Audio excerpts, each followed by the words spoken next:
press has said that it tends to be something of a racket to make money for those people who are running it. As a matter of fact, I don't make any money on Scientology, and it cost me, I don't know how much of my own personal fortune to do the research, and I've not been recompensed for it ever. Remember, you have nothing to risk with Ron's 60-day money-back guarantee.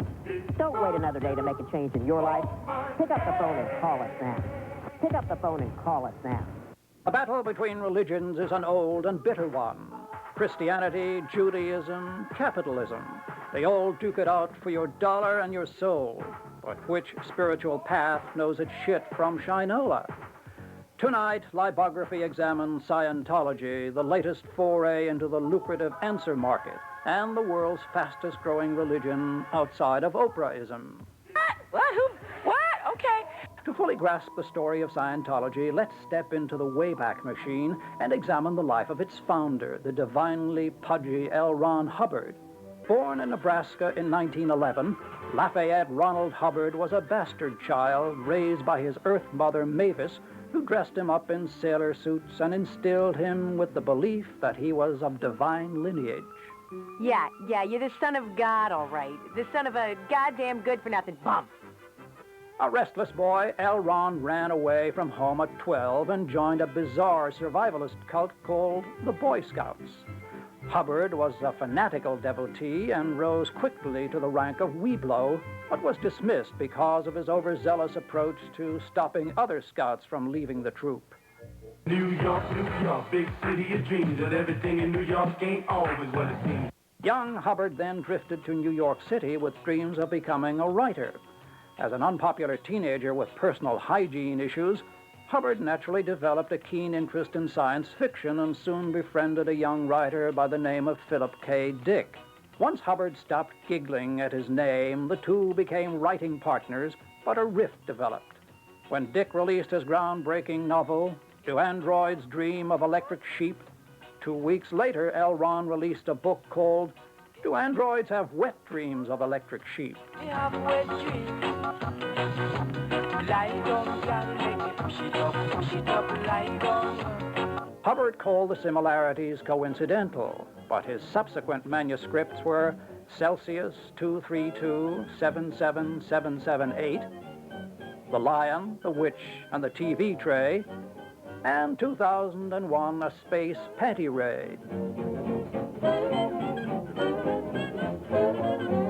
Accused of plagiarism, he left the sci-fi biz in disgrace and was forced to take a job in one of the most pathetic lines of writing available, comedy writing.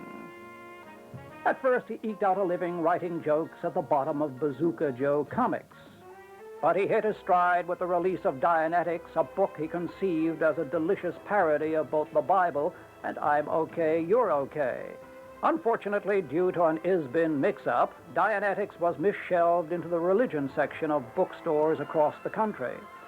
Placed alongside copies of Sammy Davis Jr.'s Jewish Satanism for Beginners, Flannery O'Connor's Your Legs Are Too Short to Kickbox with God, and an ancient book of Yiddish humor called the Kabbalah, Dianetics quickly sold off the shelves, giving Hubbard an instant cult following. What started all the trouble? Thus, much like the Sex Pistols, the JFK assassination, and Liebography itself, Scientology began as a simple prank and became a reality. A new religion for people too smart to believe in Christianity, but stupid enough to actually believe in something. Intent on spreading the gospel of Scientology, Hubbard visited hotels across the country and replaced copies of Gideon's Bible with copies of Dianetics. He lured impressionable loners to Scientology by advertising in comic books, and he waged a high-profile PR against the psychiatric establishment by criticizing its un-Frasier-like practices of deep hypnosis masturbation, custard enemas, and the use of electroshock treatment, which patients such as Lou Reed underwent. How you get your drink on? How you get your drink on?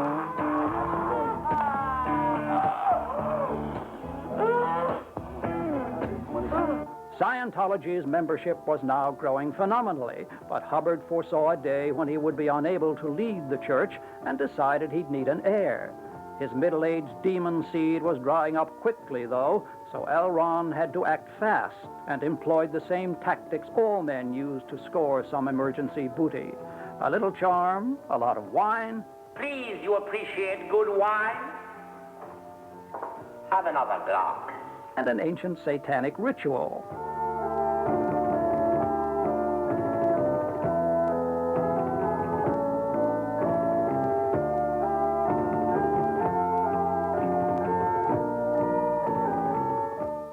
Unfortunately, soon after Hubbard's son was born, Scientology's Jesus was abducted by his mother and fled the state. Hubbard was saddened over the loss of his only heir, but dedicated all of his energy and the next 15 years of his life into making his religion an empire. Like the Boy Scouts, L. Ron began to structure Scientology's inner workings with a boyishly rigid set of initiation rites. Thank you, sir. May I have another? Thank you, sir. May I have another? Thank you, sir. May I have another? First, members went through a testing process called auditing, during which they held tin cans filled with cat food and confessed their innermost fears and secrets. I think there's these little tiny people who are living in my refrigerator. After this, initiates were forced to drink large amounts of NyQuil until they reached a state of clear.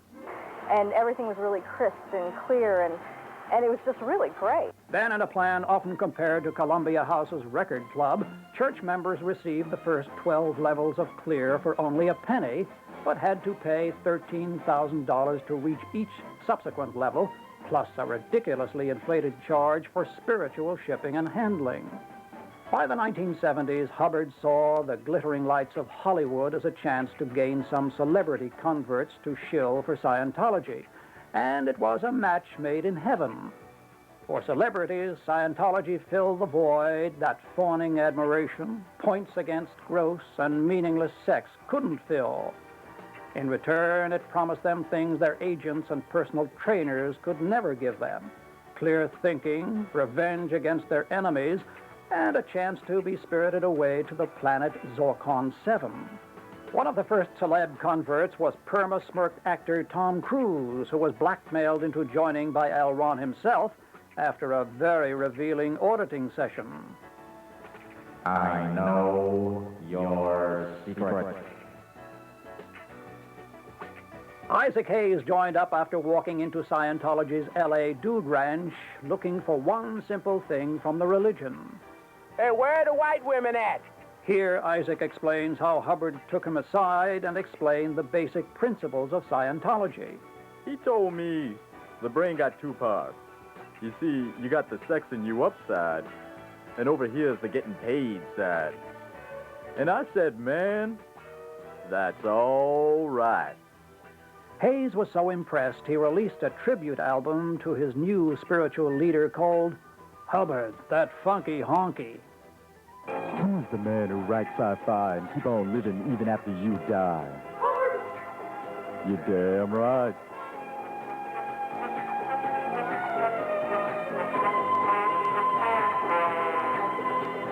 Who is the man who'll save your soul for $100 grand? Can you afford it? But perhaps L. Ron's favorite celebrity devotee was John Travolta.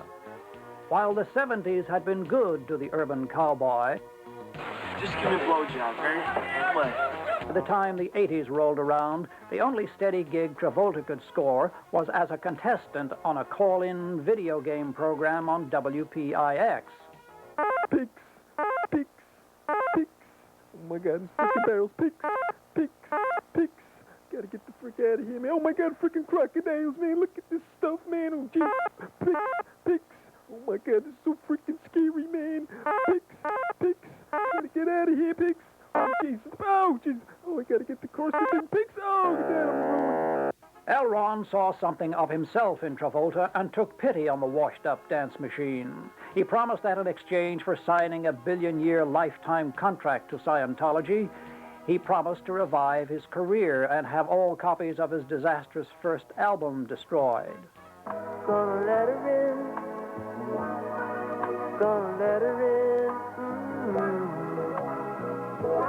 Gonna let her in my life. Hubbard immediately cast him in a series of instructional Scientology videos like Look Who's Talking, Look Who's Talking Too, and Please, Why Won't You Look Who's Talking? When I grow up, I want to follow the teachings of L. Ron Hubbard. If I had a checking account, I'd follow him too, Davy. Because of the church's bizarre practices and extreme secrecy, Scientology was mistrusted by mainstream society and soon came under the scrutiny of the media, world governments, and by that mean old Mr. Carter. Just sit right back and you'll hear a tale of a fateful trip that started from this tropic point aboard this tiny ship. To escape the scrutiny of these land-loving scallywags, Hubbard established his own navy called the Seaman, which was much like the U.S. Navy, though with 25% more keel hauling and decidedly less homosexual undertones. Hubbard spent the next 5 years sailing the seas of cheese and living in exile upon his luxury yacht, the SS Staying Alive, all the time searching for his long-lost son. In 1983, however, rumors began to circulate that Hubbard had died, causing the U.S. Justice Department to get involved. I think we have enough evidence to show that he is probably dead, but of course we don't have his body. The church moved quickly to defuse the rumor. The Church of Scientology today produced what it called evidence to quell rumors that its founder, L. Ron Hubbard, is dead. They showed his fingerprints on a recent death warrant for Sam Donaldson. Scientifically proving that Mr. Hubbard had to be signing this document and putting together after February 2nd, 1983. They played a recent recording of his voice. Oh no, we're going to rock down to the Electric Avenue, and then we'll take it home. Is that Ron Hubbard? You bet your life. And they even showed home movies of Hubbard's recent water skiing trip to Aruba.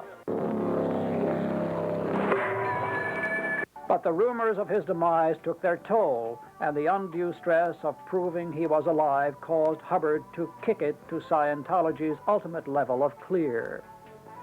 It was said that in the last moment of life, he was babbling incessantly about the Venusian mothership coming to take him home.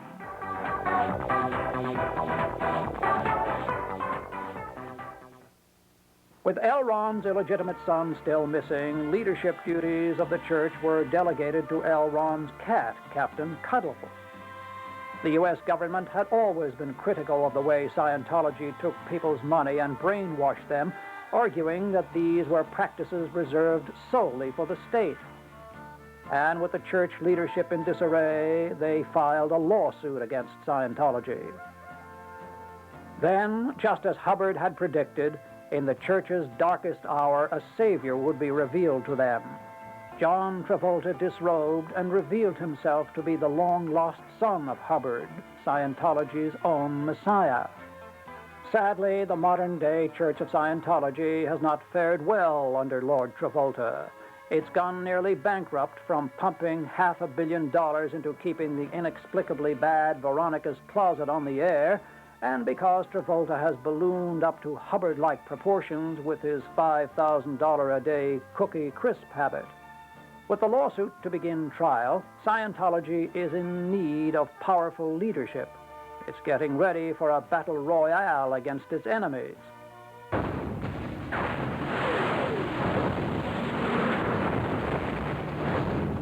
And how must one navigate through this momentous clash of the titans? Should one choose the guidance of religion, government, the media, or Pabst Blue Ribbon? Instead, Liebography offers a superior choice. Join the Church of Liebography and learn the one guiding message to steer you onto the path to heaven.